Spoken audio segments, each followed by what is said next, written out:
In a time long ago, there reigned a semi-barbaric king. His ideas, though influenced by the sophistication of distant Latin neighbors, retained a wild, untamed quality, befitting the part of him that remained truly barbaric. He possessed a vivid imagination and a commanding authority, such that when he set his mind on something, it happened. He often engaged in introspection, and when he reached a consensus with himself, his will was done.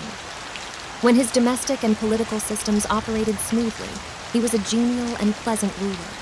However, whenever a problem arose and things didn't go as planned, he became even more genial because he relished the opportunity to set things right and eliminate any imperfections. One of the ideas he borrowed from his more refined neighbors was the concept of the public arena, where the minds of his subjects could be cultivated through displays of both human and animal bravery. But the king's wild imagination took center stage once again. His arena wasn't constructed for mere spectacles of dying gladiators or for witnessing the clash between religious beliefs and hungry predators. It served a higher purpose, one that aimed to nurture and expand the intellectual horizons of the people. This immense amphitheater, with its encircling galleries, hidden vaults, and concealed passages, was an instrument of poetic justice. It was a place where crime faced punishment and virtue met its rewards, all determined by the impartial and uncorruptible hand of chance. When a subject faced an accusation of considerable significance that piqued the king's interest, a public announcement was made. It declared that on a designated day, the accused person's destiny would be determined in the king's arena. This arena, rightly named, had a design inspired by distant lands, but its purpose was solely the creation of the king's inventive mind. He was every inch a king, and recognized no tradition to which he owed more loyalty than what suited his whims. He incorporated his own wild and primitive ideals into every aspect of human thought and action. On the appointed day, as the entire populace gathered in the galleries, and the king, accompanied by his court, occupied his grand throne on one side of the arena, he gave a signal. A door beneath him would swing open, and the accused individual would step forth into the amphitheater. Directly across from the accused, on the other side of the enclosed space, were two identical doors, side by side. It was the duty and privilege of the person on trial to approach these doors and choose one to open. There was no guidance or influence, only the judgment of the impartial and uncorruptible hand of fate. Should they open one door, a ravenous tiger, the fiercest and cruelest that could be found, would leap forth, immediately pouncing upon the accused and tearing them apart as punishment for their guilt. Once the fate of the accused was sealed, mournful iron bells tolled, hired mourners stationed on the arena's outer rim raised lamentations, and the vast audience departed with heads bowed and hearts heavy, reflecting on the tragic fate that befell someone so young and fair, or so old and respected. Now, if the accused soul dared to open the other door, out would step a lady, the most fitting match for his age and rank, as chosen by the king from among his fairest subjects. This lady would be bestowed upon the acquitted one as a reward for their innocence. It mattered not if he already had a wife and family, or if his heart was entwined with someone else. The king allowed no such secondary arrangements to interfere with his grand design of retribution and reward. The ceremonies, as in the previous case, unfolded right there, in the arena. Beneath the king, another door would swing open, and a priest, accompanied by a group of choristers and dancing maidens blowing joyful tunes on golden horns and moving to a celebratory rhythm, would approach the pair standing side by side. The wedding was then swiftly and cheerfully performed. The festive brass bells would ring out their merry chimes, the people would burst into jubilant cheers, and the innocent man, led by children scattering flowers along his path, would escort his new bride to his home. This was the king's semi-barbaric approach to dispensing justice, a method of perfect fairness that left the accused in suspense. The criminal had no way of knowing from which door the lady would emerge. They had to choose, without any inkling, whether they were about to be devoured or wed. Sometimes the tiger sprang from one door, and on other occasions, from the other. The decisions of this unique tribunal were not only fair, but absolutely definitive. The guilty faced instant punishment, and the innocent received immediate rewards, whether they liked it or not. There was no escaping the judgments of the king's arena. This institution was incredibly popular. When the people gathered on one of those grand trial days, they never knew if they would be witnessing a brutal slaughter or a joyous wedding. This element of uncertainty added a unique intrigue to the event that it couldn't have achieved otherwise. It delighted and captivated the masses, and even the more thoughtful members of the community couldn't accuse the king's plan of unfairness because, after all, the accused had full control over their fate. Now, the semi-barbaric king had a daughter who was as vibrant as his most extravagant dreams, possessing a soul as passionate and commanding as his own. As is customary in such stories, she was the apple of his eye, cherished above all others. Among his courtiers was a young man of noble lineage but modest status, the kind often found in the classic tales of romance, where they fall in love with royal maidens. This particular royal maiden was quite pleased with her lover. He was not only handsome, but exceedingly brave, surpassing all others in the kingdom. She loved him with a fervor that carried a touch of wildness, making it all the more intense. Their love story unfolded beautifully over many months, until one fateful day when the king learned of its existence. He didn't hesitate or falter when it came to his duty in this matter. The young man was swiftly imprisoned, and a trial date was set in the king's arena. This, of course, was an immensely significant event, and both the king and his subjects were highly invested in the proceedings. Such a case had never arisen before. Never had a subject dared to love the king's daughter. In later years, such affairs might have become commonplace, but at that time, they were nothing less than novel and astonishing. The kingdom's tiger cages were scoured for the most ferocious and ruthless beasts, with the intent of selecting the fiercest monster for the arena. Meanwhile, throughout the land, teams of expert judges meticulously inspected the ranks of young maidens, searching for the most beautiful and suitable bride for the young man, in case fate didn't choose a different path for him. Of course, everyone knew that the accused had indeed committed the deed he was charged with. He had fallen in love with the princess, and neither he, the princess, nor anyone else denied this fact. However, the king had no intention of allowing such a fact to interfere with the proceedings of his cherished tribunal. Regardless of the outcome, the youth would face his destiny, and the king would derive a certain artistic pleasure from observing how events unfolded, ultimately determining whether the young man had erred in allowing himself to love the princess. The day of destiny arrived.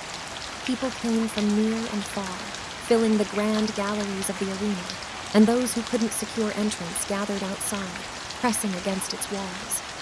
The king and his court took their positions, facing the twin doors, those ominous portals, so alike in their menace. All was prepared. The signal was given. A door beneath the royal assembly swung open, and the princess's beloved entered the arena. He was tall, magnificent, and handsome, and his presence elicited a hushed murmur of admiration and anxiety from the audience. Many in the crowd had never known such a splendid youth lived among them. It was no surprise that the princess had fallen for him. But what a dreadful fate for him to find himself there. As the youth stepped into the arena, he adhered to tradition by bowing to the king, though his thoughts were far from that royal figure. His gaze remained fixed on the princess, who occupied a seat to her father's right.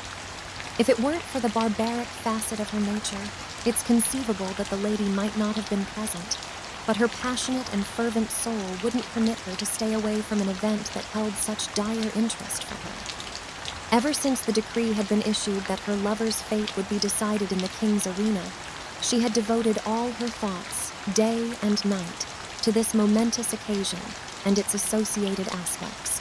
Endowed with more power, influence, and strength of character than anyone previously involved in such a case, she had accomplished what no one else had achieved. She had unraveled the mystery of the doors. She knew which of the two rooms lay behind those doors, one concealing the tiger's cage with its open maw, and the other holding the waiting lady. The doors were so thick, draped with animal hides on the inside, that no sound or hint could escape from within, as someone approached to lift the latch. Yet, through a combination of gold and a woman's unwavering will, the secret was now in the possession of the princess. Not only did she know which room concealed the lady ready to emerge, blushing and radiant, should her door be opened, but she also knew who the lady was. It happened to be one of the fairest and most lovely damsels from the court, chosen as the reward for the accused youth if he were proven innocent of the audacious crime of aspiring to one so far above his station.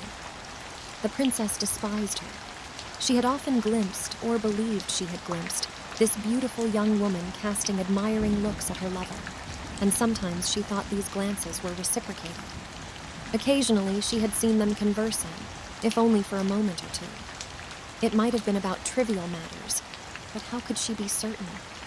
The girl was beautiful, but she had dared to direct her gaze at the princess's beloved. With the intense fervor of the savage blood passed down through generations of wholly barbaric ancestors, the princess held an ardent hatred for the woman who stood trembling behind that silent door.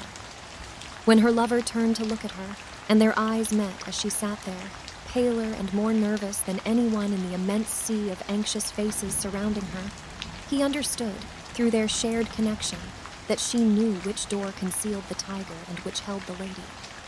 He had anticipated her knowledge. He comprehended her character, and deep within his soul, he was certain she would not rest until she had unveiled this mystery, concealed from all other onlookers, even from the king. The young man's only glimmer of hope, one touched with an element of certainty, relied on the princess's success in uncovering this enigma. The moment he laid eyes on her, he knew she had succeeded, just as he had known in his heart that she would. In that moment, his rapid and anxious gaze posed the question, which one? It was as clear to her as if he had shouted it aloud. There was no time to spare. The question was asked in an instant. It had to be answered just as swiftly. Her right arm rested on the cushioned parapet before her. She raised her hand and made a subtle, swift gesture to the right. Only her lover noticed. Every eye, except his, remained fixed on the man in the arena. He turned, and with a determined and swift stride, he crossed the vacant space.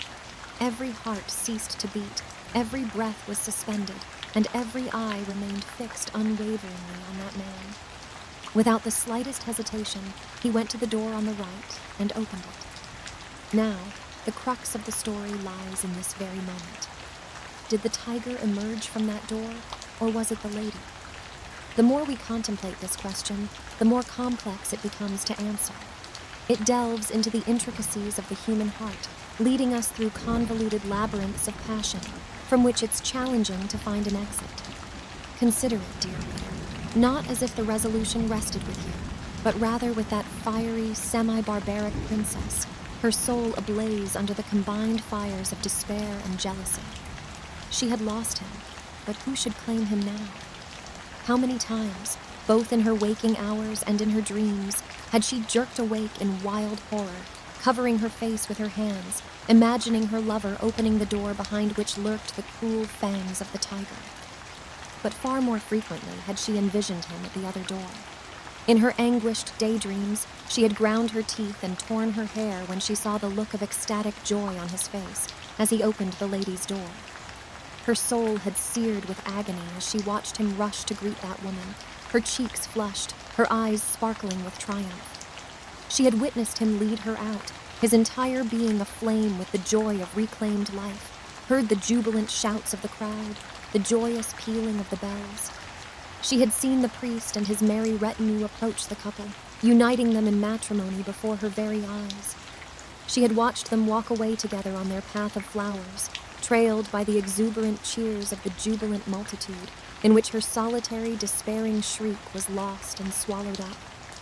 Wouldn't it be better for him to die immediately and join her in the blissful realms of a semi-barbaric afterlife? But then, that dreadful tiger, those agonizing screams that spilt blood. Her choice had been made in an instant, yet it was the outcome of days and nights of agonizing contemplation. She had known the question would come, and she had determined her response. Without the slightest hesitation, she had moved her hand to the right. The matter of her decision is one not to be taken lightly, and I don't presume to be the sole person qualified to answer it. Therefore, I leave it to all of you. Which door did she choose? Wouldn't it be better for him to die immediately and join her in the blessed realms of a semi-barbaric afterlife? But then, that dreadful tiger, those agonizing screams that spilt blood. Her choice had been made in an instant, yet it was the outcome of days and nights of agonizing contemplation. She had known the question would come, and she had determined her response. Without the slightest hesitation, she had moved her hand to the right. The matter of her decision is one not to be taken lightly, and I don't presume to be the sole person qualified to answer it. Therefore, I leave it to all of you. Which came out of the opened door? The lady or the tiger?